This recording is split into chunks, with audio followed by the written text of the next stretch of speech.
The New Brother Podcast.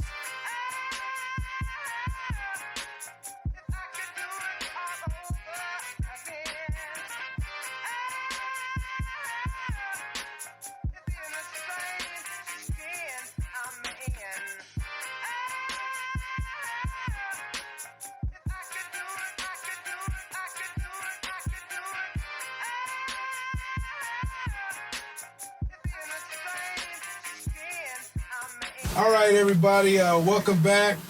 We back to it again. It's good to be welcome back. It's been a while. It's been a while. A lot of stuff has taken place since then. People allowed to go places without their mask on now. Vaccines. People are dying. People don't know the full information. Yeah. They're like, the way they're going about it, putting it on the highways, like while we're driving, 3.4 Arizonans have gotten the vaccine. Like, yeah. You know, nobody was saying exercise, drink water, sweat. Nah. Well, you know what is funny is that, man, I came out with a business. I was giving my family fruit juices and vegetables. You know what I mean? Because in my mind, when something happens, like health-wise, I'm like, I always try to take the holistic approach because that's something I feel like, we could believe in. So I went and got organic. And that's what our ancestors did. Yeah. So I don't know. That might just be something inside me. It's just like, hey, you know what? We have the keys to our health. So what I did was I started making those juices, man, and then it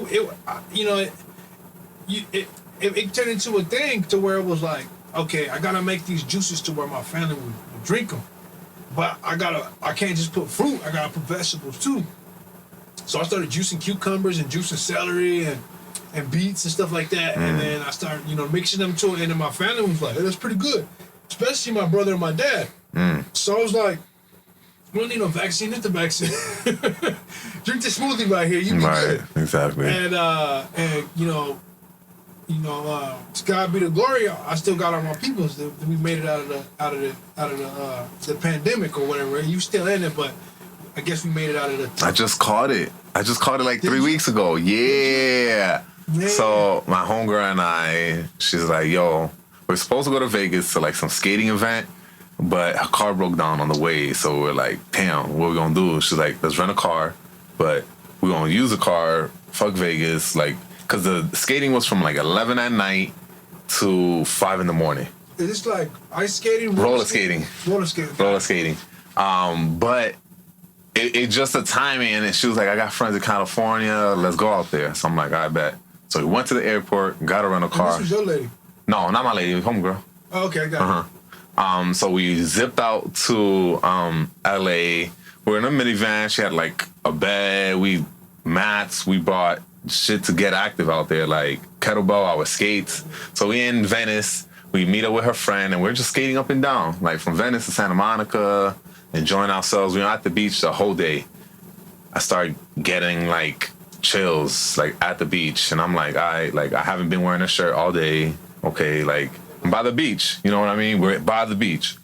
But we get into the Airbnb that night, and I'm like, just fever and no smell, and like I'm like, what the fuck? Like I ain't putting nothing on it, you know what I mean? I'm just like, I don't know nothing. Like I just don't feel right. Like I don't want to eat. I have no desire. I don't know smell. I tell my friend. She's like, fuck. And then like we leave. We come back Monday.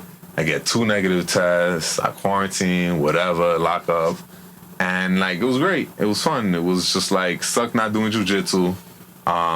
But it was just time to just do other things that I've been putting off, like hitting up the journal and just tapping in with all my ideas and working out and like just really trying to sweat, because I didn't have like no desire. It was really like, You just want to sleep?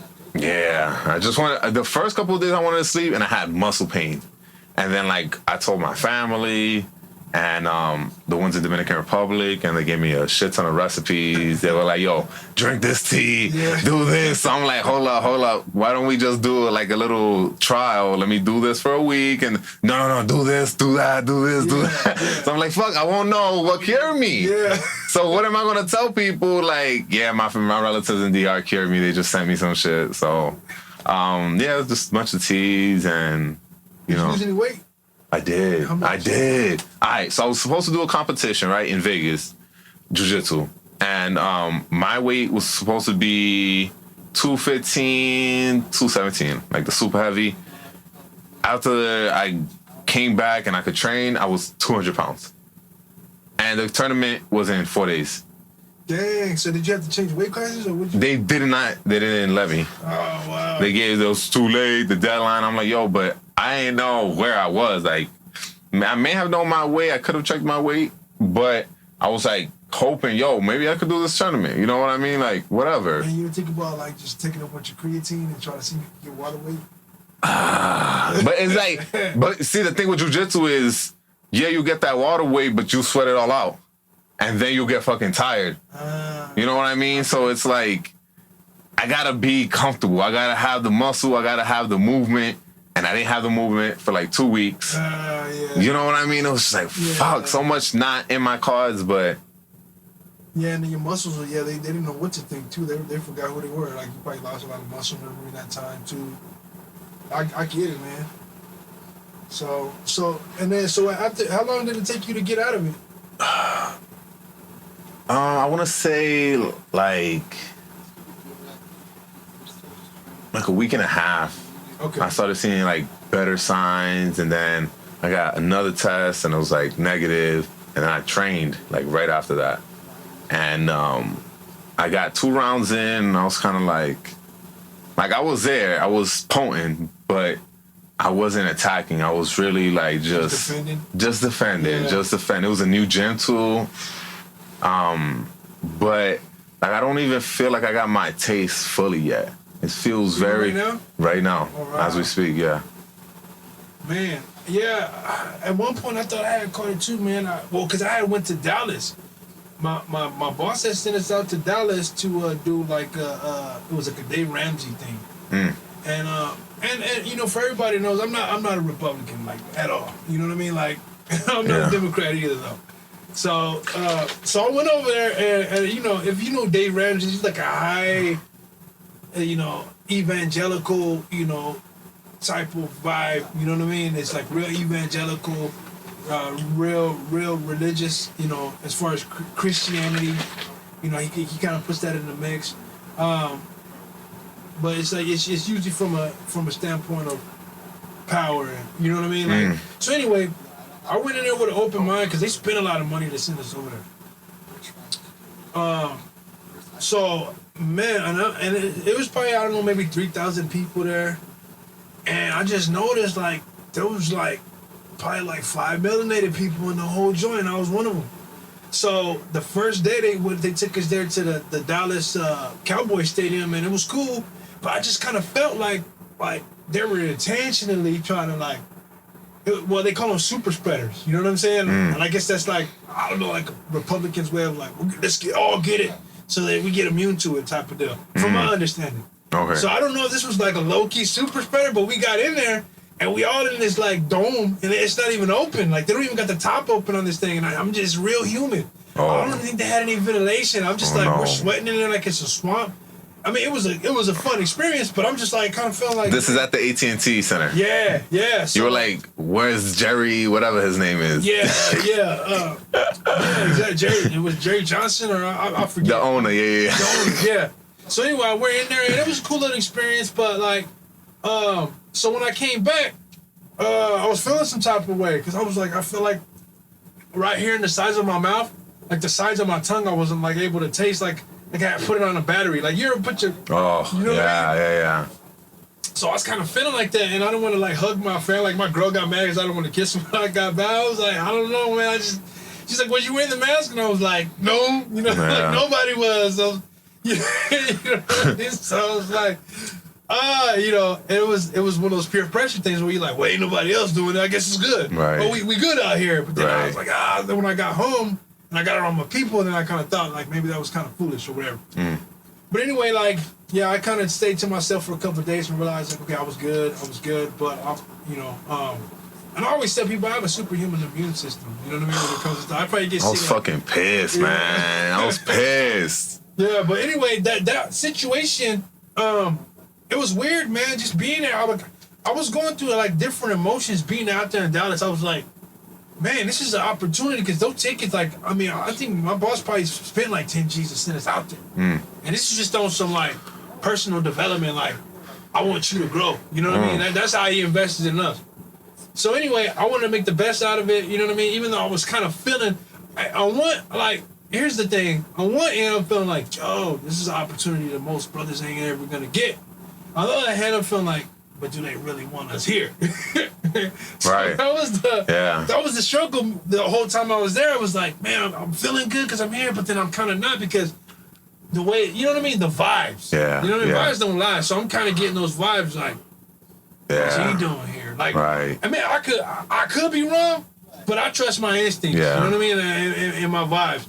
So I just kind of felt it was kind of like, yeah, these were the events that we put together. You know what I mean? Like, Yeah. I don't know. But anyway, it was, I was like, you know what? I'm going to learn what I need to learn. I'm going to take it back to the hood. So I learned a lot about leadership and things that I was doing wrong and just different methods and ways to apply things. And,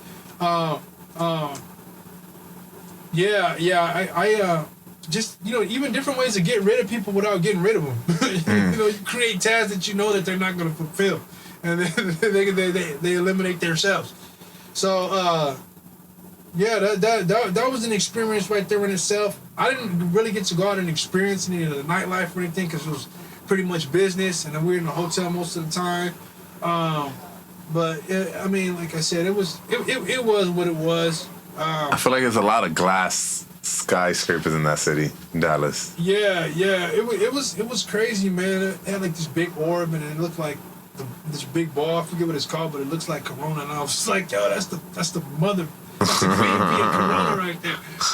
But no, it was an awesome opportunity that we got. Like I said, my boss showed us mad love by sending us out there, and I mean, like I'm with a small company, so we still had to work. You know what I mean? I'm still having to make sure my guys are at work on time. So that's the thing about working a small business is that you don't have a backup person to replace you when you're on vacation. You're on vacation, but you're sticking your head in to make sure that stuff is still getting done. So that's the struggle that I'm dealing with the whole salary thing. And like I said, my boss is like the best person that you could work for. It's just I'm in that role where like I'm transitioning into probably owning a piece of the company. You know what I mean? So it's like I'm like knee deep in stuff. Like I'm doing everything from the recruiting to the training to the going out at night to check on my guys. I'm responding to emails from the clients. Like, I'm up in the day and night, and I'm literally sleeping in between emails. So that's the struggle. When I get times like this to where I'm like, I'm not getting no emails, I try to make the best out of that time. Like, all right, nobody's hammering me with calls or emails. Let's go and take care of some business or whatever. Or I try to have to plan to be like, let me knock out all these tasks that I got to do before so that I can go and have like 2 hours to be able to spend and you know what I mean, get some me time in or you know what I mean? Do stuff it's gonna make us feel human again. Like this is, you know what I mean? So stuff like this is therapy. This is what reminds us of who we really are. So that's been a struggle for me is just trying to get back into doing things like, you know what I mean? Getting back into creating, getting back into, you know what I mean? Talking about things, getting stuff off your chest. Cause corporate America, it's just, you're getting paid. Low vibrations. Yeah, it really is. And you're trying to put as much as yourself in a conversation as you feel like it's gonna be allowed. Yeah. You know what I mean? Yeah. And just trying to gauge that in itself takes a lot of energy. Like, I want to say this, you know what I mean? But like, how much of this is me being personal or emotional, and how much of this is gonna benefit, the company or the situation? So you just feel like, you know what? When you have your own business and stuff on the side, I think that's what keeps me sane is that I can leave a situation and say, well, I don't gotta have a personal opinion about this because I got my own thing. But my boss he's the type that he wants to know what my opinion is on certain things. So sometimes it's like, you know what I mean? Like, I don't know if it's safe to be able to say this. Right. You know what I'm saying? But this is how I feel. But surprisingly, you know, when I come with my honest opinion, whether he likes it at the moment or not, he almost always comes back and appreciates the fact that I was either honest or the fact that I challenged him on something. Because you know what I mean? So it's a weird relationship because like I feel like he's my boss, but he's my friend at the same. So you know what I mean? We kind of got that. It's a hybrid relationship to where I'm gonna say what I feel is best for the company, versus most situations where you're like, well, I'm just gonna do things your way, and if it fails, then it's on you. I feel like I don't want things to fail because, you know, this is part of my future too. So it's like I'm grafted into the company enough to where I'm like, yo, my man, I don't think you might have overlooked this. You know what I mean? Before you made your decisions, but I'm just giving you a piece of information you probably didn't have before you made this decision. And then he'll be like, you know what? You're right. I needed that to make a better. Yeah. I needed that information to make a more sound, educated decision. I appreciate that. So you know what I mean? Just after I think years of being in toxic work relationships, just trying to get used to that. You know what I mean? To where like, you know what? That open communication. Yeah. You know what I mean? You always think there's some strings. Yeah, like something's about to come out the corner. Like, what the fuck? Yeah, I said that. How's this gonna be? Like, it's times I send out emails and I'm like, yeah, I said that. I gotta be ready to be looking for another job. You know what I mean? Weather the storm, yeah. So you know, he makes it a hard decision to leave, but then again, too, it's just like, I feel like he's at the point where he ain't hurting for money. So he's just like, you know, like we just gave everybody raises. You know what I mean? Or we gave a lot of our guys raises. Not everybody. There's some people that, you know what I mean? Their situation is good to where like, hey man, we're probably paying you more than what the work you're doing already. So anyway, the boss pretty much told me, he was like, yeah, we're in a good position to where we can go another year or so at this rate, and we didn't really lose anything because we're picking up contracts and work. You know what I mean? So, but he's always been the kind of guy that he wanted to make sure that we were right. You know what I mean? That our pay was sufficient, that we were getting what we needed to be able to stay and either be, you know, content with what we're doing and feeling like we're a part of things. So that's just the thing with me is I'm like, you know, being able to notice when you're coming from a position of necessity versus, well, I've always, you know what I mean? You know, I've always came from what we had to do. He's going based off of like what he wants to do. So that's two different worlds. Like, this is what we had to do to survive versus like, I'm all right. You guys go ahead. You know what I mean? Here, you know what? Here's a little something extra for you guys. So I'm just getting to see that other end of that, and it's just like, you know, the question is sometimes too is like, well, you know, will things be the same if you were struggling or came up from my upbringing? You know what I mean? Just trying to find that middle ground of where I come from, and just kind of having a hybrid situation that's being created where, you know, the way he does things is not always going to work for me, just based off of the different variables of him. You know what I'm saying? Yeah. His background, things like, you know, I don't have a military background, so it's like a lot of times when I'm dealing with military guys, it's kind of difficult because they always want to try to challenge me. And I have to play the long game with them because they want to be like, well, I'm not going to do that today. And I'm like, I can't get emotional because I got to play the long game and be like, okay, ultimately, I got to show him that this system works because I've been doing this long enough. And in his mind, you have to create a world around him to where he realizes that this thing is working the way that it should because of the orders that I'm giving out. Yeah, and that's always the struggle is that, you know, when it's alpha male, it's just like, okay, being confident and having the long suffering to play the long game. You know what I mean? These guys are playing checkers.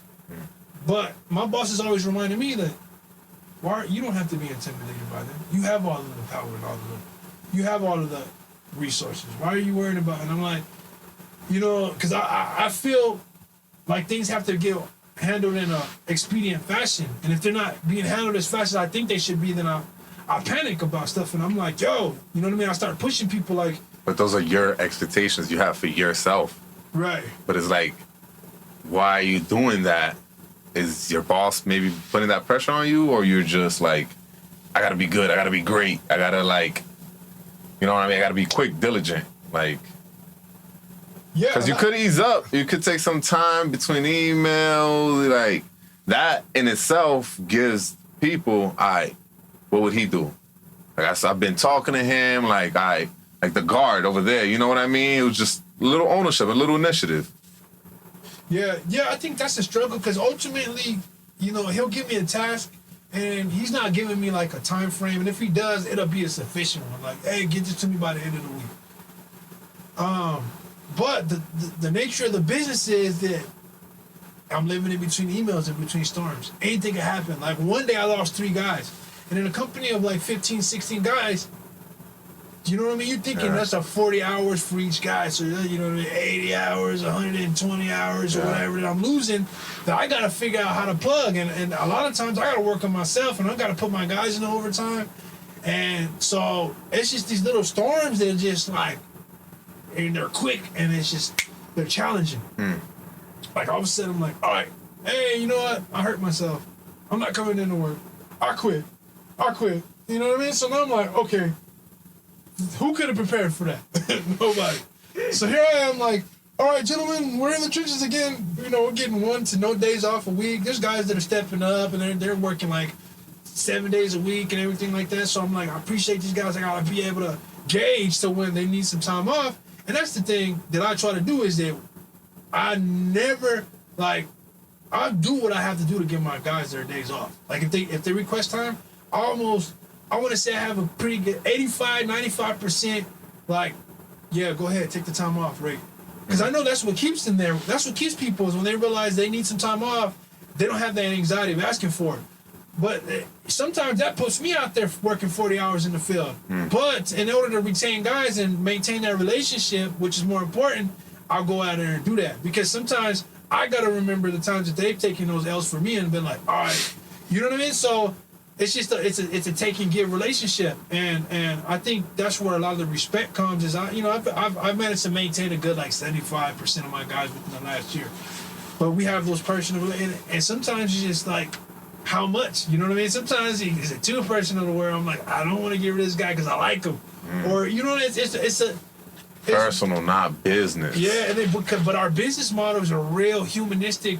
Oh, you know what I mean? Approach to where you care about people and you want to see them succeed and you allow them to make mistakes in order to learn. So that is, you know, it's a blessing and a curse sometimes because I'm like, I'm with these guys from the beginning to the end. I'm with them from the first phone call to like, hey man, I gotta let you go. Like I'm doing the recruiting.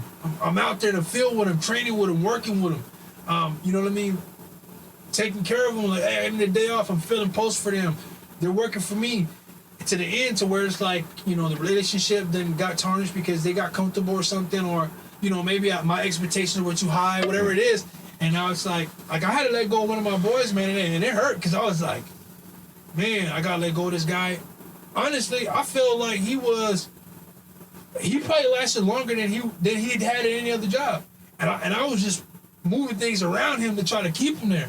Because he didn't understand, like, you know what I mean? Like, it's partially his role to keep him there, too.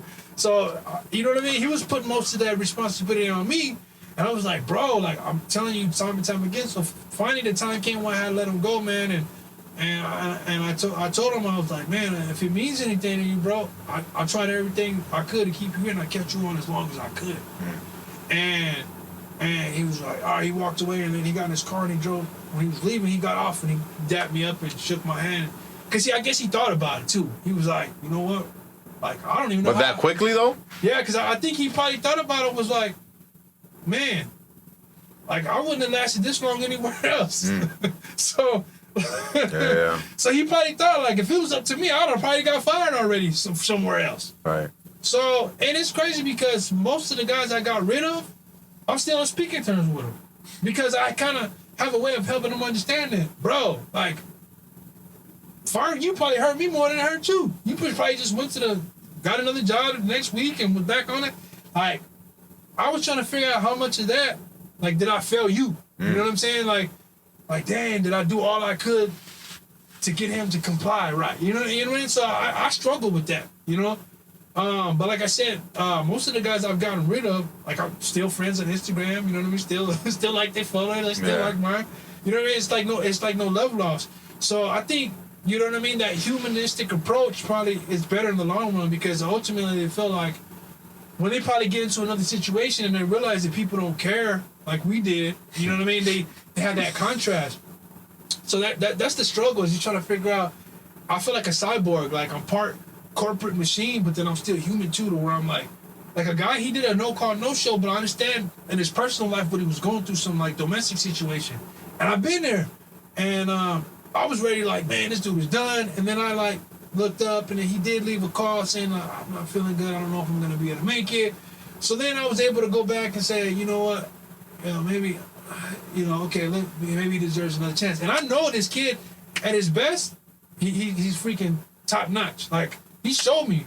But, like, he works, like, 2 jobs, like, sometimes 80 hours a week between the 2 jobs. And, like, he's going through so many things that I'm, like, thinking about, like me at his age, I wasn't where he was at. Wow. So even though sometimes it's like my boss gets fed up, I get fed up, we also got to go back and be like, you know what?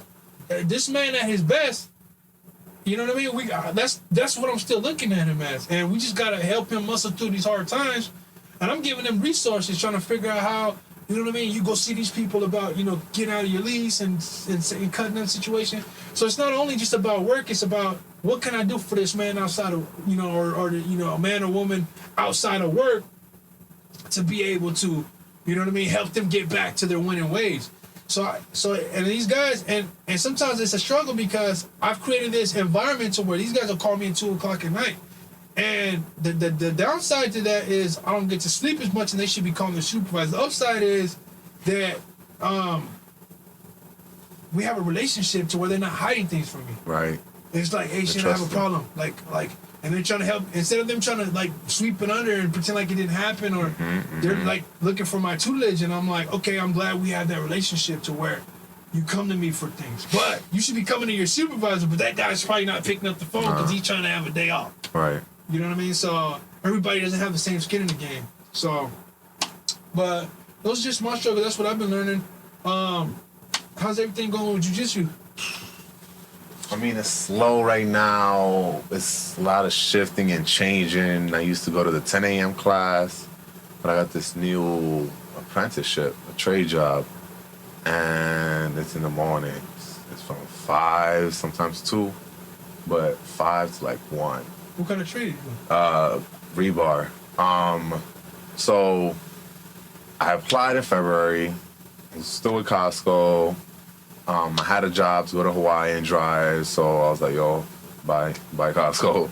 And then I got back, and then they basically emailed me like 2 months ago, like the program, like, yo, these companies are looking for a sponsorship, and you need an apprentice. So I was like, okay, like, what I gotta do? So sent them my info, the companies, and then they were like, hey, can you come in for an interview? I sent my resume, and I made a purple resume, like purple background, and I put my headshot. And I put, I do jiu-jitsu, I put some my extracurriculars, put yoga, hiking, and I ain't thinking nothing of it. I'm thinking like, they don't like, whatever. They call me in for an interview. They're like, we really like that you do jiu-jitsu because it shows you know how to be at the bottom. You know how to, like, suck. You know how to, like, gruel. You know, like, shit ain't easy. It's like, I was like, yeah. I was, like, laughing in the interview. I was like, you know what I mean? But I felt in that interview, like, everything was very quickly. Everything... it was expedited. Yes. Like they want to just get people in there. Expedited. Like, yeah, like they got a little personal with the resume, but like I never got like your question's answer. Right, like what do you want? Like one of the guys was like, oh, I've been able to feed my family, but it's like, you don't know nothing about me. So you don't know where I am in my life, in my journey. Like, I could have told them straight up, look, I want to get some knowledge. I want to know how much all this shit costs. I want to know how much I pay these people. Like, I want to get behind these curtains, know how the shit works, know how to, like, all right, I can inspect it. I can read blueprints. Like, I want to learn all this quick. Yeah. No, yeah, exactly. Right. So, I'm just like, all right, we got to put up with the shitty parts. And the shitty parts are sometimes, like, working outside with, like, some, like, negative people, just, like, getting frustrated. Yo, I can't make a tie. Like, my hands are fucking cramping up. Like, the shit is just, and it's hot. The rebar, you gotta fucking carry the rebar in groups or by yourself. Some people are fucking, like, encouraging. Some are like, Alberto, like the Mexicans usually are like, algo así. Like, they're really like, take it easy, relax, but, like, you know, work like this. Yeah, like, steady. Yeah, be steady. Yeah. And they see the effort, they see, like, and I'm like, yo, I asked one of the young guys, I was like, yo, so how long it take, you know, from apprentice to journeyman to foreman? Because once you get to, like, journeyman or foreman, I think it's journeyman, you can work anywhere, like in different unions in the United States, whatever. Travel. So I was just like, you know, how we expedite this shit? You know what I mean? Like, they out here trying to just, like, they are not gonna have a brother just out here just fucking moving still and not trying to get more education to get up out of here. Like all these guys are like, yeah, I got my house paid for, I got my cars paid for, but one of the Mexicans hasn't been back to Mexico in 20 years. Dang. And he's, like, right there in Chihuahua. Like, it's not something like El DF where you gotta fly to. So I'm like, what are y'all living for? Like, are y'all just living because y'all love this? Y'all live it because y'all just want to escape the house? Like, there's so much that I still yet don't understand. But it's teaching me. Yeah, the work-life balance, man. That's what I try to strive for too. Like, my lady, a lot of times she gets angry at me because I don't have that a lot of times. She's just, like, she came back from visiting her folks, and I was out there in the field. Like, one of my guys, he was dealing with an issue, and this was like one of my right-hand men, where he was like, yo, I'm gonna go in and help our guy out. And I was like, nah, I'd have to charge for you being there because I gotta pay you for your time there. Mm-hmm. I was like, but I can go in.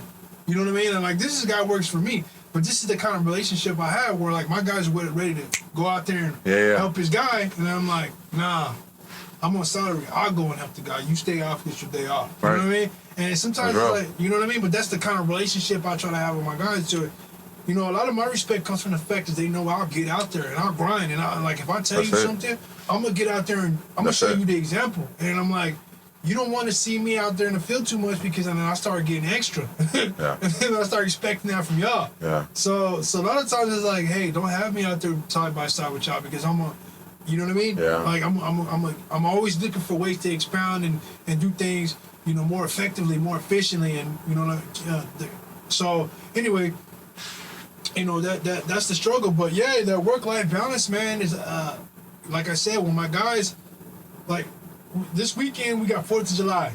It was like last weekend, what did we have? We had Father's Day and we had Juneteenth now. Like who decided to put those, like, and then, like, before we had Memorial, and I was like, are you serious? And fuck these holidays. Real talk. Fuck these holidays. Nobody agreed to them. Yeah. Nobody was asked, yo, do you want to celebrate these? My father really got pissed off. He's in New York City, right? I didn't call him Father's Day. I ain't call my mom on Mother's Day. So the next day I call him and he's like, it's good to know I exist to you. I'm like, nigga, what you talking about? What you talking about? He's like, Father's Day. I'm like, yo, Father's Day is every day. Every day I'm calling you. Every day I'm talking to you. Every day I'm trying to speak and seek some wisdom, and, like, but you always busy. You want me to call you on a special day for what? Like, just be like everybody else when I call you? Like, that's not me. Yeah, nah, you know, it's funny that you said that. I had the same conversation with my mom. She goes, did you say Happy Father's Day to your dad? And I was like, for what? He got other kids for that shit. and she was like, I was like, you know, I don't care about these holidays like that. And I was like, if we want to get biblical, it tells you don't esteem one day higher than the next. Like if somebody wants to be like, oh, happy Father's Day, and they find value in that, that's cool. But don't get mad at the motherfucker that doesn't find value either. Because I'm not hammering y'all like I used to, but I'm not hammering y'all about all these pagan holidays that traditions somebody else created. Oh my God. If you want to have a tradition, create one. Exactly. And then exactly. have a reason behind it. Don't just be following some shit because the rest of the world is. No, I don't do that. So she, you know, I was like, don't try to make me feel some type of way. She's like, oh, I thought you forgot it. How the fuck does somebody forget Father's Day? That shit is everywhere. You know what I mean? It's on social media. Like, they don't let you forget. That's no, exactly. They put freaking signs on the ends, like, inside of your eyelids when you sleep. Like you forget a birthday, but you're not forgetting a freaking holiday. You know what I'm saying? As much so yeah, I guess my dad probably felt some type of way about it too. But I'm like, bro, you forget. You know what I mean? Like, you forget people's. Like, don't even like. Come on, man. We'll have a strong ass argument about this shit. And I'm not trying to like force you guys to not celebrate. Right. Don't try to force me to celebrate. Yeah, like, you know what I mean? Like, I'm not asking for shit on Christmas. Like, I'm not. You know what I mean? Like, none of this. But and then holidays, I've always had to work them because I did security, and it was always like, I was always a grinder. So I'm like, I'm working Christmas. I'm getting that money. So I just got so used to being like, it's just another day. You know what I mean? Like, another day. I'm not getting involved, and then these people be broke the next couple weeks, and then and right when they start getting their money together again, boom, you get hit with another one. Like, they don't even give you fucking 2 paychecks in between the holiday. Like, you get hit, like, you start getting your money back. They're like, all right, here's the summer. Everything is opening back up. You got to buy bathing, so you got to, like... There's a holiday every month sometimes, too. So you're not even getting 2 fucking full checks in between each holiday. Think about that shit. So anyway, with us, we get the pools. And the pools get rowdy whenever the holidays come. And people start coming out early, and they have glass, and they're drinking, and the music is too loud, and it just gets overwhelming. So they always ask for extra people.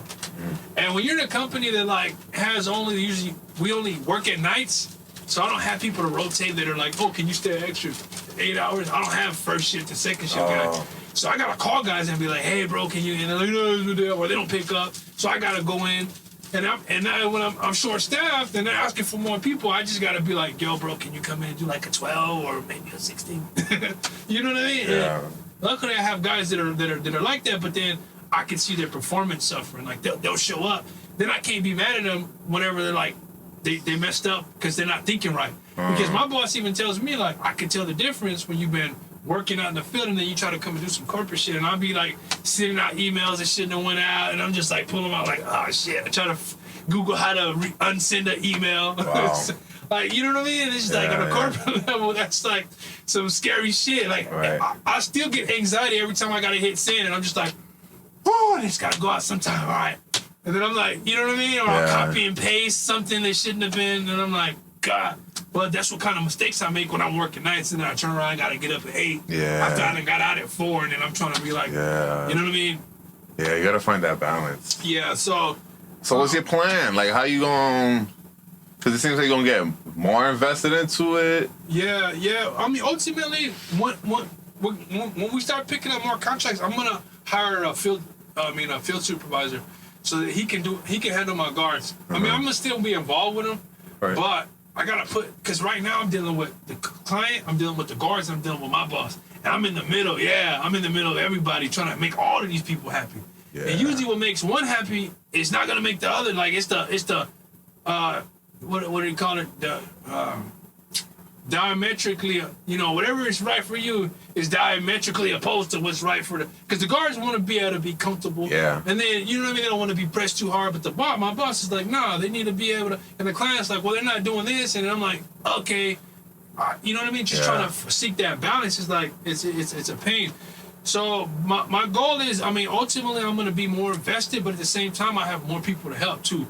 So as the company grows, the revenue grows, and then I'll be able to hire more people for different roles. Like I need honestly, like I can't be doing recruiting and training the guy, and I'm doing both of those because it's kind of a conflict of interest when I gotta hire the guy, and then I'm scheduling them, so I don't want to fire him because I hired him, and then I'm gonna have to hire more guys because you know what I mean. So it's like when you got those 2 different departments, you got like, hey, you're gonna have to hire some more guys because I'm about to get rid of this one. Great. Right. All right, you go do that. I'll go do this over here. I'm like, I don't want to fire him because then I got to hire another guy. I don't know if he's going to be better than this guy. So that's the struggle. But, you know, the more the company grows, I'll be able to afford people for different roles. You know what I'm saying? But I just have to learn all those roles myself. So when I delegate those responsibilities, I know what they entail. Right. So it's a struggle right now. That and then I'm preparing to get married within the next few months. Oh. Yeah. So I met up. You know, my girl's awesome. Her family's awesome, and it's just like it's one of those situations to where I get along with everybody in her family real well. Like it's almost uncanny to where how I get along with her brothers, her mom. Like me and her dad are the same. Like we have same corny jokes, same funny, weird personality. You know what I mean? So it's just and then on my side, my little niece loves her, my mom loves her. So it's you don't find situations like that, but once in a million years. So I'm you know what I mean? It's kind of hard for me to be well, maybe she's not the one. I'm well, shit, damn, it seems you know what I mean? Everything is in the, you know, we still have our little problems, but it's just, that's my best friend. I spend days with her on end. I'm not you know what I mean? You don't get tired of her. Yeah, I don't get tired of her. You know, when we argue, we need some time apart like anybody else. But you know, when I wake up, we're just trying to figure out what the other one needs. You know what? She's been, you know, they're just trying to be intuitive. And I'm like an algorithm. So my thing with her is I'm just trying to figure out, okay, how did that situation not end right the last time? And then I'm taking situations and I'm tweaking my performance. You know what? Last time she came home and she needed a foot massage. Let me get some of the CBD and rub it on her legs. Yeah. You know what I mean? Just the different things to where I'm trying to figure out how to always tweak my performance and be better. But it's always I wake up and she's you need coffee, you know, and she knows what I want. And every time I look up, she's just a little bit more on point than what the one I need. And women are naturally like that. I guess they have that, you know what I mean, their intuitions. Some do. Yeah. Some do. So I'm trying to you know what I mean? It's not really fair because I'm trying to do that. I'm a man and I'm wait. Your role is different. Yeah. So my role is more I gotta prepare, I gotta build a foundation for us to be able to walk across. All those details and shit, I'm gonna let you delegate those. I gotta make sure that, you know what I mean? We're moving together, we have a nice house, we got good credit, certain things, you know what I mean? To be able to provide. So there's a lot of things that are outward, that are outside of her, that she doesn't seem to understand that I'm building out here. You know what I mean? I'm out here killing, and I'm dragging it back, but you gotta understand that there's a lot that takes place outside of the home that I have to be responsible for. Yeah. With them, they want the time, and that's the struggle with a salary job is that they want you there, and you're not always allowed to give them that time that they need. But also, too, it's ultimately we're gonna have something that's gonna sustain us. You know what I mean? But it's just trying to tell them that in the immediate is just a struggle because their emotions are involved in there. Right. So, you know, a lot of times she understands, but just my communication, I guess being a bastard for so long, my communication isn't where it should be, and I don't always say, I don't always include her in this stuff because I'm in my mind it's already made up and I've already got my plans and just don't worry, it's gonna be okay. You know what I mean? But it's the opposite side to that is she's I love it when my man is always prepared, and then even when other people's men aren't prepared, you know, you got that big backpack with a heavy backpack, and I'm trust me. You know, so part of that is me being internal, you know what I mean? Calculating things on my own. My mom has this problem is that she'll see me there and she's trying to figure out a question to ask me. It's not because she needs to know, she just wants some dialogue. She's trying to figure out how to tap in. And that's the last thing I need when I'm focusing. I was doing something on the computer, she asked something, she opened her mouth to ask a question, and I was stop. Don't. Not right now. I'm on the flow. Yeah. So it's don't. So my lady is getting there to where she understands that better. You know what I mean? Naturally, I was pretty much growing up attention deficit. I was just you know, what do you call it? Manic depressive. So I was everywhere. So the fact that I'm able to focus on the level that I am now is a fucking miracle. And I mean, I'm gonna say it like that because, you know what I mean? I've always been everywhere. I know that I have a certain amount of focus, like a sprinter, for a certain amount of time. It's like Nas. you know that it's like a hot burst. You got to get in where you need to get in while you can, because when you burn out, you're going to be done for a while. So me having an addictive personality, I have to be able to get in and focus on what I need to focus on and show a hot burst and get as much done and then move on to the next task. And what I realize is that when people are trying to distract me, I'm brutal towards them, because I'm like, the fuck out the way. You don't know what you're stopping me. Because I'm starting to experience what they're keeping me from. You know what I mean? Like, when I'm like, if somebody were to tell you, like, the friends or the people that you had in your life, they were keeping you from certain shit, like levels that you should have already obtained, you'd be pissed off. You'd be pretty pissed off. Like, fuck, I would have got rid of that person a long time ago if I would have known I would have been a millionaire by the time I was 25. You know what I mean? Just certain people and things. So, like, now that I'm, like, conscious of that, and, you know what I mean? Like, people trying to rob you of your energy, your focus, you're, like, more brutal, because you're like, hold on, like, you don't understand what you're keeping me from by doing that.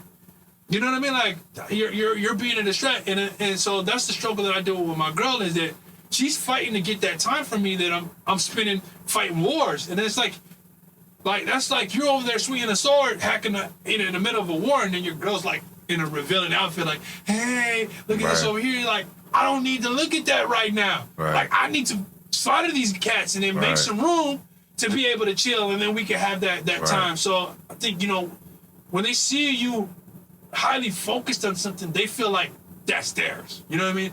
That level of focus, I want him to focus on me like that. Yeah. You know what I mean? Yeah. But a lot of times you're forced into those situations, because it's like the world is trying to take everything from you, and then it's like you get that tunnel vision to where, like, okay, you're just one of them now, because now you're trying to take you know what I mean? Everybody's trying to take, and here you are like, no, that's the energy that you should be saving for me. And I just look at you and I come across, and that's the struggle. It's just, you know, if I'm fighting with somebody or a bunch of people, and even if you're grabbing me to pull me out of the situation, I'm in that war mode to where you might get elbowed in the face. You know what I mean? So, like, let me slaughter what I gotta slaughter, and then once all these people are out the way, then we can focus and have some us time. So I think that's the biggest struggle for me to get her to understand, is that, hey, you might not see me for a few days. I got things I got to take care of, like mentally. Like, I have to detach myself from the human part of me for a minute to be able to do this corporate thing, or to be able to, you know what I mean, to excel. You know what I mean? Like, I have to have that 1,000-yard stare, or I have to just be a machine for a minute in order to get us to that point where we have a little bubble that we can share. You know what I mean? So that's like the hardest struggle for me, is that, you know, I'm a humanistic person. You know what I mean? It's almost contrary to my nature, but it's a part that it's like a callus or a side that you have to, as a man, you know what I mean? You have to build that side. And I think, you know what I mean, it's striving for balance too. It's just trying to have, hey, like, you know what I mean? I'm gonna love it, but I'm gonna kill it too. You know what I mean? So, you know, I feel like you can't have too much of either of those all the time. You know what I mean? You gotta have that space in between to be able to rest and plant a garden where the blood in the soil, where the blood stained. I don't know. Finding the balance. So that's just my struggle, is just trying to maintain the balance. How big is the wedding gonna be? What y'all thinking of? I want to have an immediate family, because I feel like the anxiety between having, like, everybody, like, all my friends got families. You know what I'm saying? Like, if this would have happened when I was 25, we'd all been bachelors. It would have been like, all right, I read my friend. But then they got families, and then they families got families. So if I, like, there's people that I consider brothers that I would like to invite, but then they got sons, and they sons got families. And it's just like, you know what I mean? So you don't want to extend just single invitations, knowing that they're going to bring more people. Yeah, and then the thing is, like, you always forget. Like, same thing with Christmas. You always forget somebody. Yeah. And then they feeling some type of way, like, oh, yo, no invite. You see that on Facebook all the time when you go out to eat crab legs. You know what I'm saying? So I just feel like if I just keep it all family and get it done, then I have an excuse. Hey, bro, I didn't invite nobody that wasn't blood to me. Sorry. Yeah. You know what I mean? Like, we brothers, but I got, you know what I mean? I got a lot of brothers. I got a lot of people that shared a lot of hard times with me and stuff that should be there. But then on the flip side, if they don't show up, then how am I gonna feel? You know what I mean? Like, hey, bro, you know. So I don't know. I'm just like, yo, let's just keep it family. Let's just do something small. She wants to do, like, you know what I mean? I'm like, So the family, her family wants to pay for it. They're getting like our suits, our stuff designed and everything like that, and so they're getting involved. Sometimes I feel like a little bit too much. Well, we're gonna have him wear this, and I'm like, yo, hold on, I gotta still kind of have my style in there too, because I'm giving myself away. Right. But no, they're an awesome family. It's like I go out there to the res to visit them, and I'm actually excited. Like, who's excited to go and visit their freaking in-laws? Like, nobody. Like, for the most part. So, and they're happy to see me. Like, the mom cooks up a storm. You know what I mean? Like, me and the little brother be out there. You know what I mean? Just practicing. Like they wrestle and they box and stuff like that. And they got like a whole setup, a gym, and we be out there. And it's crazy because you go out there in the middle of nowhere. And you think like, my phone hardly even works out there, and not even thinking about it. Yeah, we run on trails, and I'm just enjoying, like, it's just a simplistic life. And I'm like, yo, I mean, at some point I would like to have something like this to be like, even like her great aunt, like, she's just a little lady, speaks nothing but Navajo, but we vibe. Like, I was feeling some type of way because, you know what I mean? They're Native American, they're Navajo, and I thought that she was gonna take me around this 92-year-old lady, and she's gonna feel like some type of way, like having me in her house, like bringing this nigga up in my crib, you know what I mean, or some type of way. But that's just my small-minded thinking. So I go up in there, this wonderful little lady, like my head's touching the roof when I get in there. She's full of life. She's just like laughing and joking. She takes me outside. She hands me the axe, and she's like puts me on the test. She's like, all right, she said it, but I don't understand. I don't understand verbally, audibly, but I understand by her body language. She's like, her demeanor was like, hey, chop this wood. She hit the wood once, then she like kind of dropped the handle and was like, hey, here, your turn. So I went in there, and I'm from the country too. I'm raised in southern New Mexico, so I know how to chop wood. I know how to build fires. So I start splitting that wood, and she's just like, hey, like we got a real man over here. All right. She's doing a little party, like celebrating. Yeah, so I chopped some wood. I was like, is that all you need? She's like, she told me when to stop and stuff, and so she made you work. Yeah, but like to me, that's a workout, and I enjoy doing that kind of stuff. So and then plus I'm helping her out. You know what I mean? Helping the family. I'm able to show my work ethic. Cause then with Navajos and with like, I was raised around Mexican people, and your work is your worth. So, if you want to impress those people, and I hate using that word, but if you want to impress like, traditional, Mexicans or Native Americans, and you show them that you can bust your ass, that's how you get the respect. So I went out there, I was just started picking up whatever I had to do. I seen them working, I just got into it. I didn't ask no questions, just got involved. So they respected that, and I built with them, and it's a man. I'm just blessed in that situation. My mom had prayed for me to find a significant other. I wasn't praying about it because I was just like, man, I don't need nobody. Like, I'm good. I'm good by myself. But then it's like, I feel like she was probably the answer to my mom's prayers, but then I was like, you know what? Dang, you know what I mean? Yeah. Ultimately, like, it was just, it was a good situation, man. She's been making the proper adjustments to try to make me happy, man. And it's like, it's only right to be able to make it official, so. Oh, congrats. Congrats. Yeah. So. One of my homies has been going hard, telling me why, like, I should get married. I'm like, yo, I'm not even in a relationship right now. Like, we gotta work to something. Like, he's like, yo, the tax benefits, you get richer quicker, this and that. I'm like, okay, but I gotta find someone who speaks my language, like who can kind of speak my language or understand me, understand the future, the vision, and what we want. And is attached to this rat race. You know what I mean? Like, no, you're right. No, but I think my thing is that I found my girl is so much younger than me to where I think I have a lot of experiences that she draws from like she doesn't. I know that she doesn't have I've been with women in the past who were like my age and they did not trust things I was doing. But then again too, you know what I mean? I was their insecurities. Yeah, I was making probably not the best decisions myself. But I think I'm at an age now where I'm like, I'm confident in my decisions. More confident in my decisions. Oh yeah. And I'm with the woman that I can say, this is what we're gonna do and this is why we're gonna do it. So she kind of just like, and I give her enough to be able to like, hey, what are we gonna eat tonight? Hey, you know what I mean? Or to where she's involved in the decision making most of the time. You know what I mean? Sometimes when I'm not just planning everything out. To where she trusts my judgment a lot of times because I have a lot of experiences, and she understands that I have probably a lifetime worth of experiences that I experienced before she even was born. You know what I mean? Yeah. So a lot of times that's helpful when the woman like trusts, it has confidence in your decision making. Yeah. And she hasn't been burned enough. Yeah. Think about it. She hasn't been burned enough. Yeah. Like, she don't got that trauma. Yeah, so I try to keep that away from her, and I try to like help her avoid those situations and like put her away from pitfalls. But also too is like trusting that she's when she's right to be like, hey, maybe you're right. Maybe I wasn't like. I could have came to that conclusion if I was in my right mind, but maybe I haven't had enough sleep. Maybe I've been working too hard. Maybe I'm just not in the right mind to be able to make this decision that I'm trying to make. And you're in a better mind state at this moment to make the decision. And you're not taking that away from me like, oh, this nigga don't know what the fuck he trying to do. It was more like, on an average day, he will probably be able to figure this out. But, you know what I mean? Like, he's been working his mind too hard lately, and maybe he needs some help making this decision.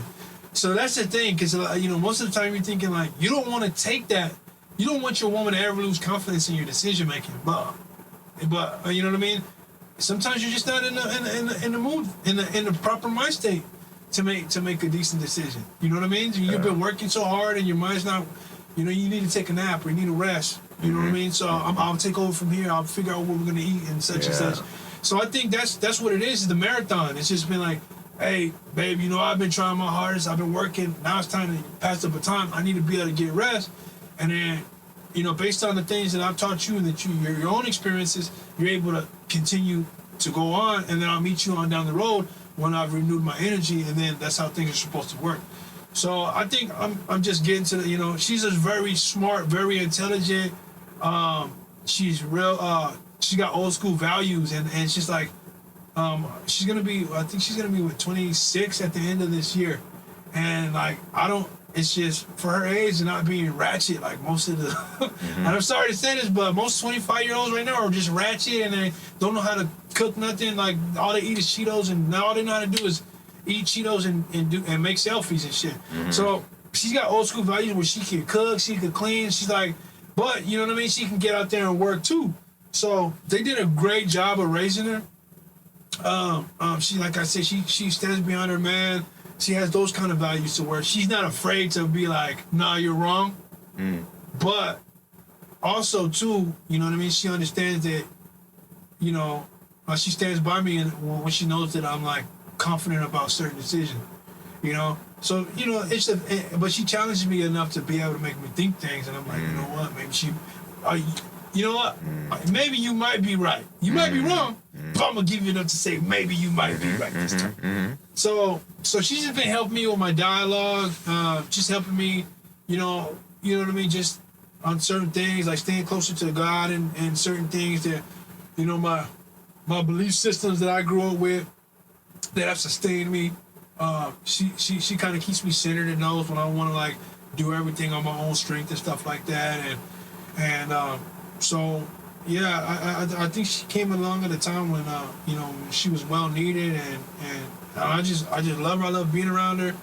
I love the fact that she's like, hey, you know what, you didn't drink enough water today.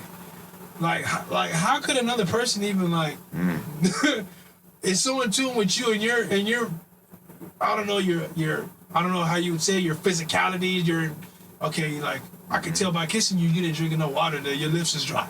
Like, you know what I mean? Like she's just like, she has me to where like she knows my temperature, she knows things, little idiosyncrasies, like, you know what I mean? Like certain things, like she it's just even the parts of me that I don't like about myself, she tends to be like comfortable with. You know what I mean? If not like that's what I've always been looking for, is that like I'm gonna smell the way that I smell. You ain't never gonna find another man that smells exactly the way that I smell. But to find a woman that's like, I love the way you smell, and that's one of the things that attracts me to you. She's not gonna be so quick to run off to be with somebody else because they're you know what I mean? Like the things that she like about you there's so many variables and so many idiosyncrasies that make you into as a person that she's not gonna be able to find those anywhere else. You know what I mean? Mm-hmm. So, you know, when it's like a lot of the little things that she cares about, or the, you know what I mean? The same thing with her. It's just like certain things, you know what I mean? The way that she smiles, the way that she smells, the way like that. I'm just like, okay, like I'm not gonna find these things in anybody else in this like put together like this. You know what I mean? It's just a weird situation to where you're like, you know. It's just hard to explain. Just that combination. It's like the compound. Yeah. This compound of a woman, I'm never going to find these elements nowhere else. And these are all the elements that I need. You know what I mean? Like, I might find a lot of this. I might find a lot of plutonium on Mars, but I won't be able to sustain all my life. But then she has just enough of these elements to be able to help me reside on her universe or our universe. You know what I'm saying? Together. So, I don't know. It gets astronomical when you start being spiritual, when you start speaking on these connections. But I feel that with her. Oh yeah, I hope to one day receive and achieve that connection. Put that out there, but not rush. I feel like you will find it probably quicker than I will because you know who you are. I feel like you're more genuine with who you are. It took me so like damn near 40 years to figure out who I was because I went through different phases. I was a gangster, I was a rapper, I was a, you know what I mean? Like I went through so many phases to where now I'm just like comfortable. Like I guess 90s babies were so enthralled on being cool. And like the best liberation was like finding out that you don't gotta be cool. Like I'm a goofball. Now I'm enjoying that person. Like that's perfect for me. You know what I mean? Like when you start being around people that understand you, or like you, regardless. Like I got homies from like New York, like high school that I only did 2 years of high school before moving out here. And like I left such an impact on them and we had such great times hanging out and like that they kept on talking to me and calling me and like, yo, let's plan a trip. Let's go to California. I'm like, I'm 5 hours away. You guys are 5 hours away on flight. What y'all trying to do? They were like, yo, what we need? I'm like, all right, we planned it out. They showed up. I showed up too. We had a great time. A lot of ego though. There was a couple fights about to occur. But still one of the alcohol induced? Yes. It was one of the funnest. Like I laughed hard. Like I forgot how funny they were. You know what I mean? And they're different. Like they're not like me, open and like. And anywhere we went, like it was just hey, that's a nice shirt. And then just wham, like I'll have like this whole couch with ladies and we're talking and then they'll come and then we're like, all right, like we're here just whatever, fit in with her. But one of them is more like shy, more reserved, like he babysits his drink, you know what I mean? But recently I was talking to him and he was telling me like he feels like he has a void. And then I was just like, what you mean void? Like void as, so I let him, he was like, I gotta like settle down, like I'm like, but you know who you are? Like you know what you want, like the qualities, cause he never used to like open up to like any females. My other homie, he would. But he was just very robotic, very like, yo, this is that, like, fuck a bitch, whatever, like, you know what I mean? Very no emotion. So him saying he had a void, I'm like, are you good? Like, any tendency, any suicide? Like, what's up? Because he moved to Miami. No family, no nothing. Like I get the, wanting to be in a relationship, but if they don't know who they want or what their purpose on this planet is, like, it's just gonna be hard because they're gonna be dragging you down as you're slowly finding and lifting and like. Yeah, and they're not gonna understand your journey and the fact that you're growing either. You know what I'm saying? Like, exactly. Like some people just they don't see growing, they see changing. You know what I mean? They don't see you growing, they see a change taking place, and it's not familiar. That's all that they know is that this person is changing and they're becoming unfamiliar. I don't like it. Versus like saying like, damn, this person is growing. You know what I mean? I think, like, and the thing that keeps me growing is that my girl's so young that if I don't grow, then she's gonna outgrow me. You know what I mean? I'm very cognitive of that. Like, okay, so I'm always just trying to figure out on ways to be able to, you know what I mean, help provide or try to, cater more emotionally and what I can do and just try to be 2 steps ahead of her growth and see where she's, you know what I mean, where she's, where the direction that she's going. And how not, like I say, just to make sure that we're on the same level. Like I said, we'll go out and we'll do stuff that, we'll go mountain bike riding, we'll go hiking. How's tennis?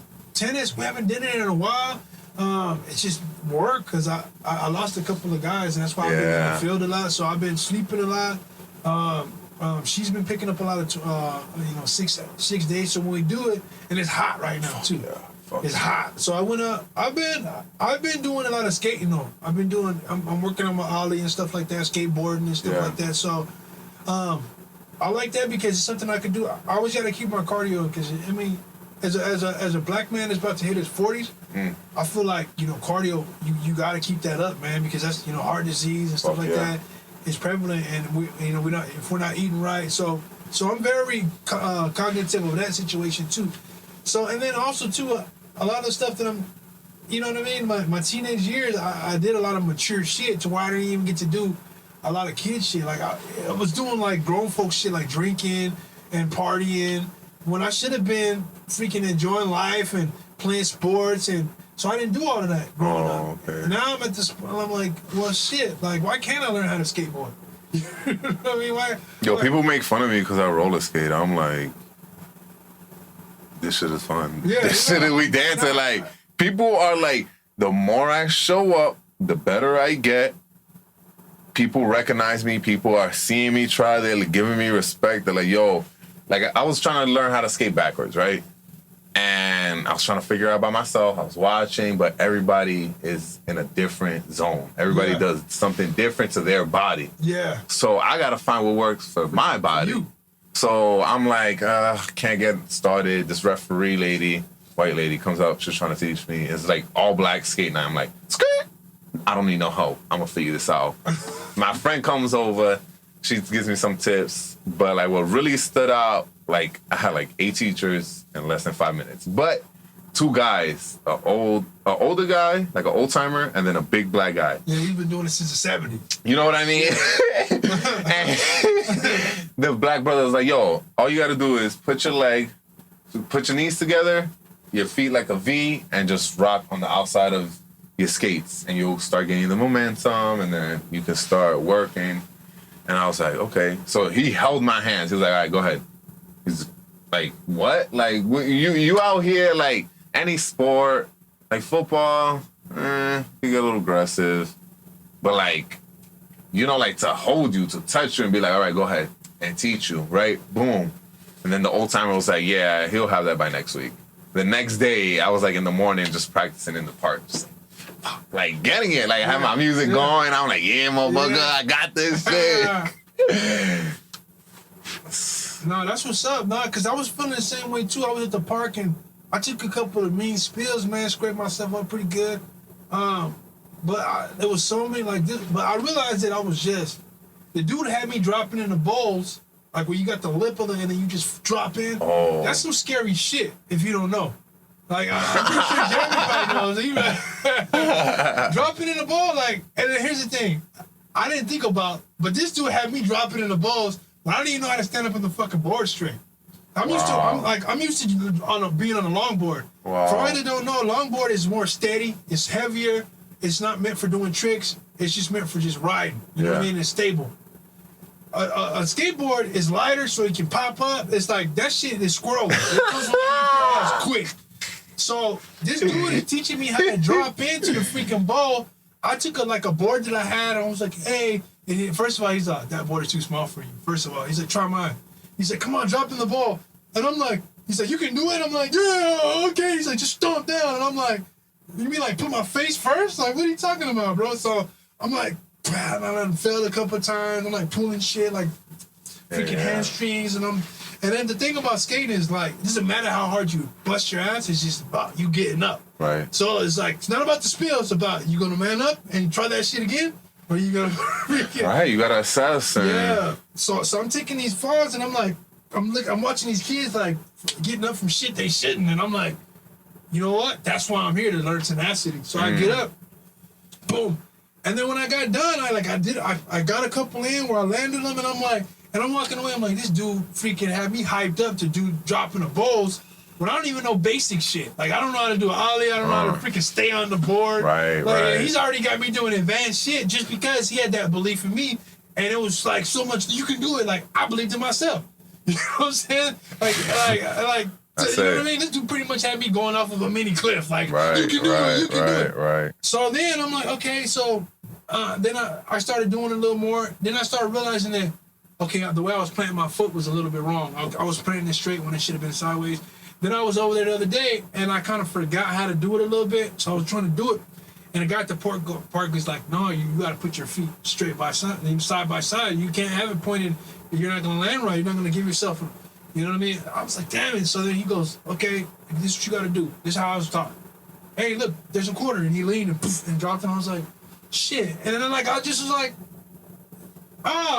like that was so simple, but it's just like something I needed to hear. So I'm like, I was like, damn, like that was just, why didn't I think about that? But I think in the process of me saying like, oh, look, there's a quarter, I'm not thinking about how scary that shit is, like putting your face down to the freaking cement, you know what I mean, in the front of your board where like all your weight's probably gonna, you know what I mean? So I'm like, oh, look, there's a quarter. And then I'm like, instead of like, oh, look, I might bust my ass this time. You know what I mean? I might hurt myself. Yes. So I started noticing too, it's just a lot of shit that you do, it's just muscle memory, and it goes back to that. Like, you're not, like, somebody can teach you the best way, explain it the best, but until you put the time in and you're out there doing 100 of those, you know, or out there hours by yourself and figuring out how your body moves, you're not going to figure that shit out until you get it. Because I was learning that with the ollie, and I was like, I was terrified of, like, you know, I got to land on the board, and what if the board comes from underneath me when I land? And I was jumping, and I was getting into slap or whatever. You were thinking of the what-if scenario. Yeah.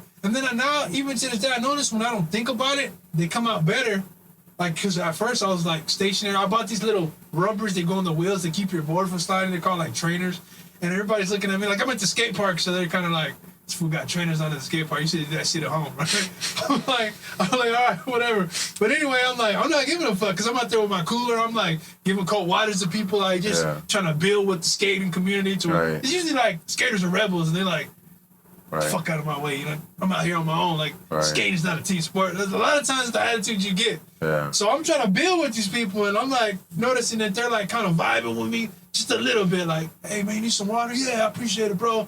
And I'm giving out stickers, and I'm just trying to like relate to people that are probably like, that are generally probably misanthropes. You know what I mean? Like people that are like, fuck it, just me and my board. So I'm like spreading that energy to where I'm like getting up with people that probably wouldn't usually try to get up with people.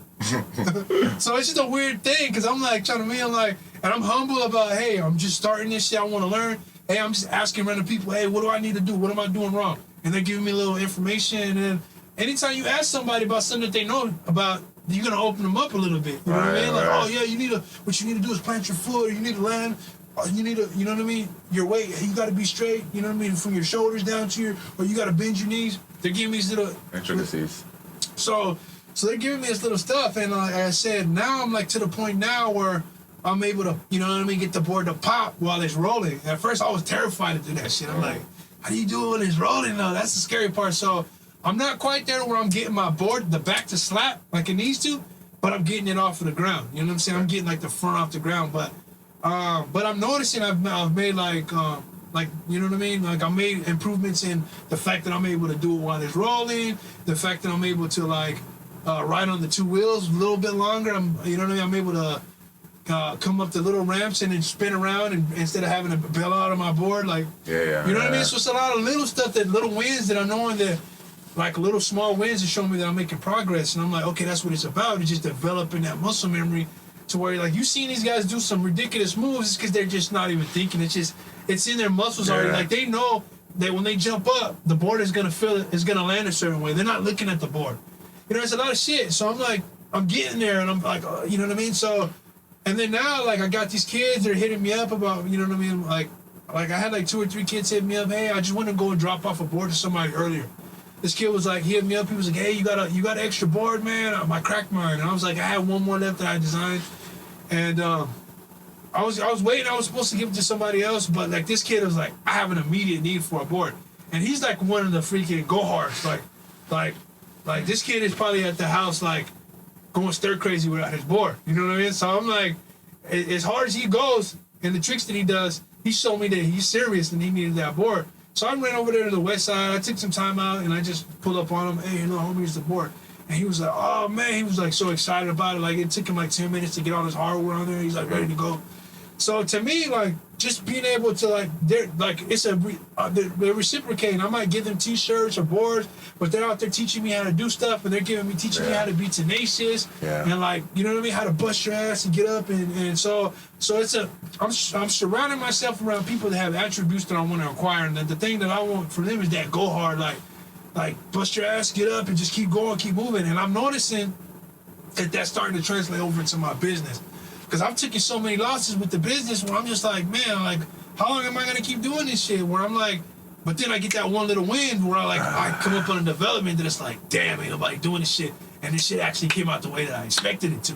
So it's like 1 out of 10. I'll get that. And it's like, okay, you know what I mean? This is what I got to work towards. All of those falls and shit that you took to get that one little move. Right. Like I'm starting realizing the correlation between like skating and business. Like you got to be hardcore.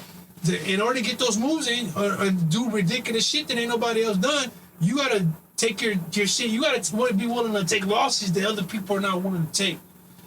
So just learning stuff from these kids, man, and then just keeping a fresh vibe and just being humble and being able to go to a teenager and asking them, hey, what do I gotta do to get this shit right? You know what I mean? It puts you in a fluid, neuroplastic state of mind to where you're always wanting to learn, and that's one of the things they said about neuroplasticity is learning a new language, like reading fiction books, certain things that like are gonna, you know, like syncopation in music, things that are causing your brain to like anticipate stuff that, okay, maybe right. Instead of having these constant patterns, because those patterns get rooted in your brain, to have that variation in life and to be, that's what keeps your brain always knowing that it has to be flexible. It has to be able to adapt to situations.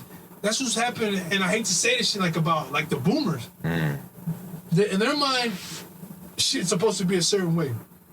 I don't ever want to get that old to where I'm not able to learn from the next generation. Yeah. But they're just like, well, these kids don't understand how hard we used to have to work. Well, you didn't have the technology and shit. Like, you shouldn't want a motherfucker to have to work as hard as you if he doesn't have to.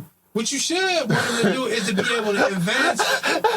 And like they want you to feel the same pain. Yeah, like it should be more advancements. Like I'm not looking at how hard you work. I'm looking at the advancements that you're making.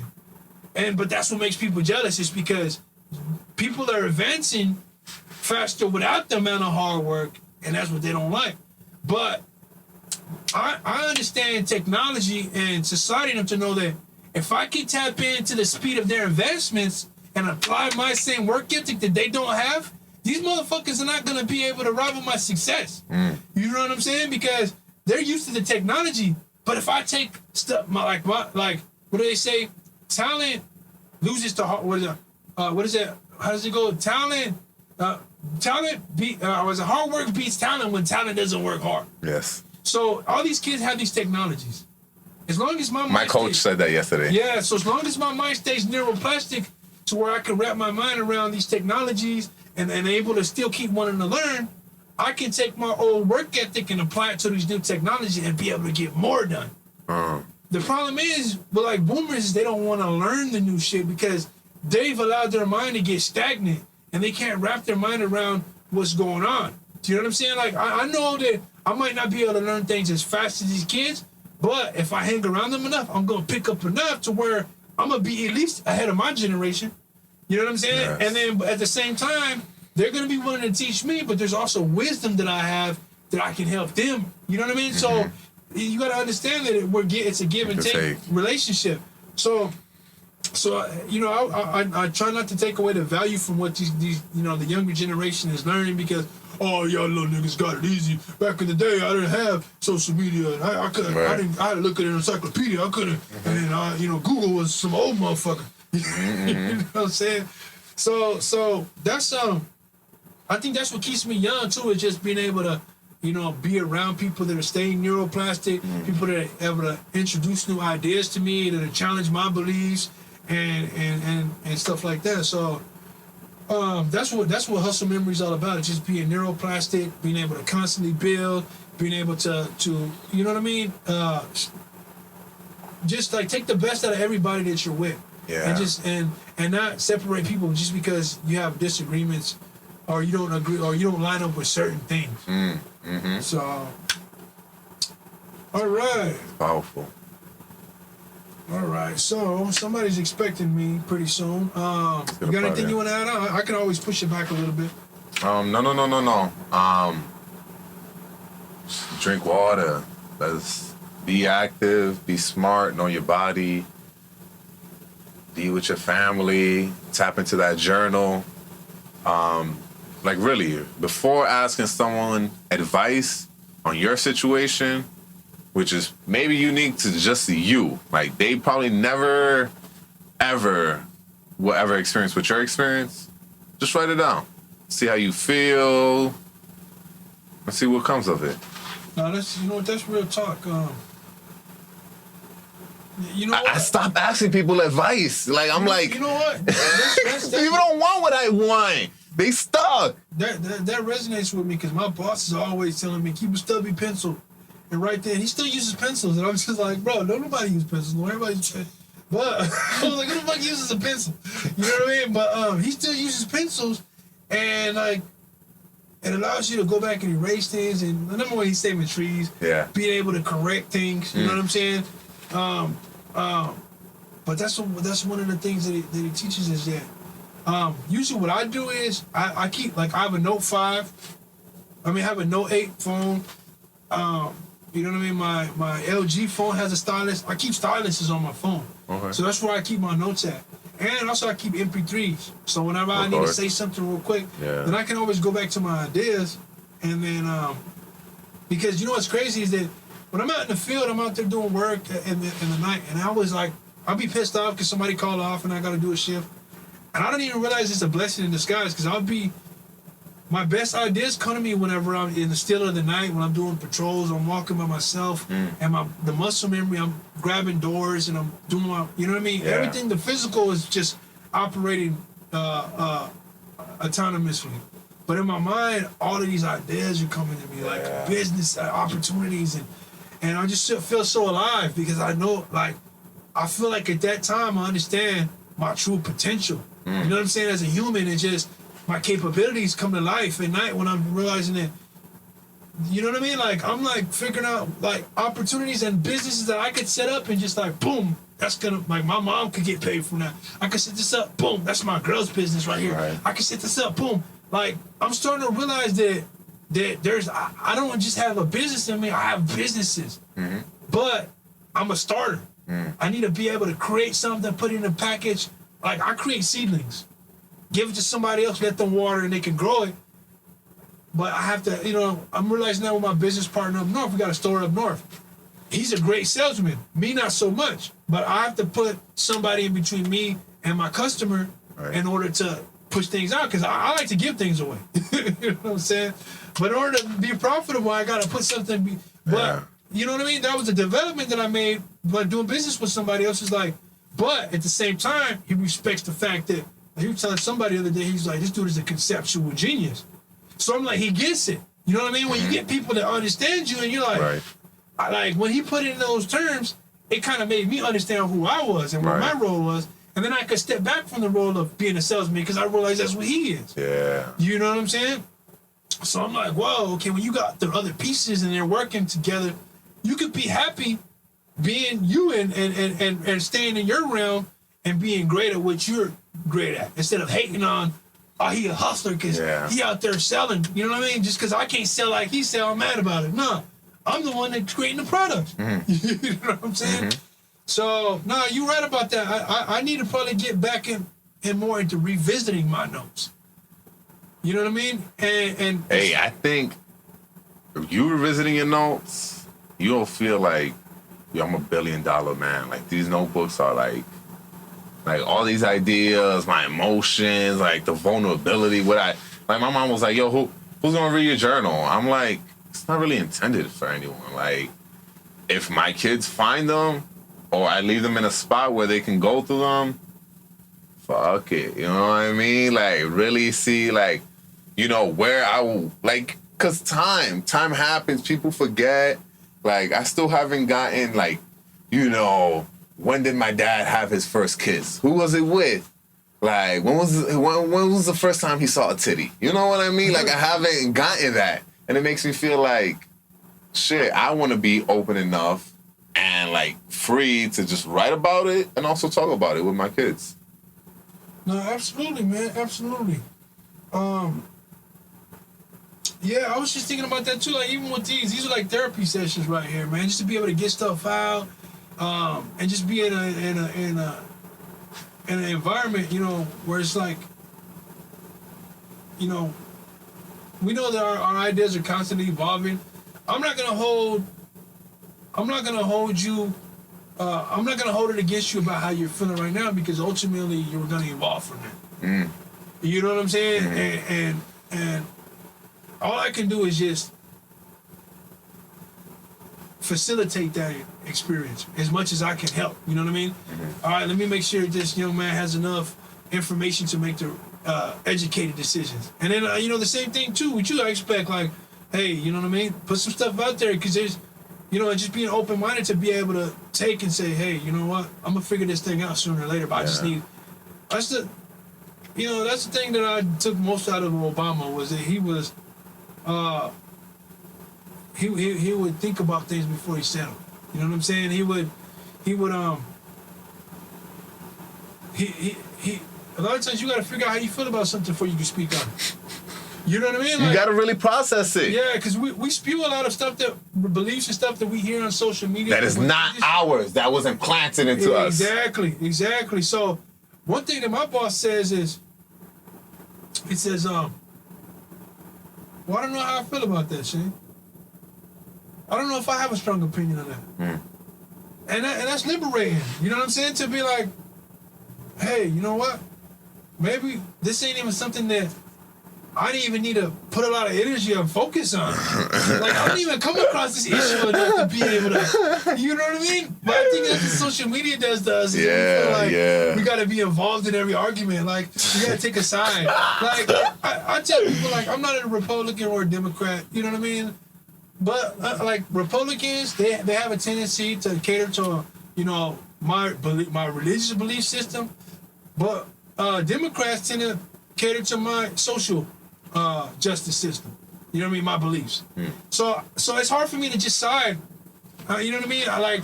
Because there's so many different. Like, I decide on issues. I don't decide on sides. Yeah. So you put 100 different issues on, you're gonna be confused what side I'm on. Whose side are you on? I'm not on the side. I'm like, every issue. I'm an independent. Yeah. I'm an independent thinker. You know what I mean? Each one is different. Each issue is different. But people, they want to be in little groups. They want to be in boxes. And Master P said something the other day, and it just resonated with me. He goes, leaders don't have to incite people to come and follow them. They just lead and people follow them. Like, damn, like, you be on social media, everybody's trying to get follows and likes. Like, you're like, you want people to follow you, but are you a leader? Right. You're not really a leader. Like, a leader gonna do it him, and you're gonna see that, and you're gonna want to rock with it. You don't have to spend all that energy trying to get people to follow you. You know what I mean? So that was damn, just that's a simple realization. Like, do I really need to try to make people follow me, or do I just need to just lead? And that's what the whole thing was about. At the whole Dave Ramsey was just lead. Don't worry about who's following. Just lead. Just make things happen. Go on the course that you were gonna go on, and then people are gonna follow. You know what I mean? And just be confident that you know where you're going, that you're gonna learn if you don't, and you're gonna maybe going to a fork in the road. You might have to come back, whatever, but you're gonna leave. You know what I mean? Just be confident in those decisions. So that was the biggest thing that I took out of that is not worrying about who's following you and trying to get people to follow you. Just leave. So. Just leave. Let's leave it at that. Yes, sir. Yes, sir. All right. Well, I appreciate it, man. These are always therapy for me. Jeremy, thanks again. Alberto, thanks again. Get it. I love y'all, man. This is Mucho, always mucho. a place of solitude for me to come and explore ideas, and not being in a place on social media where you either got to be right or wrong or whatever. It's just putting it out there and just exploring. It's just ideas. acceptance. Yeah. Exactly. So I appreciate y'all, man, and much love. Let's get to it. All right.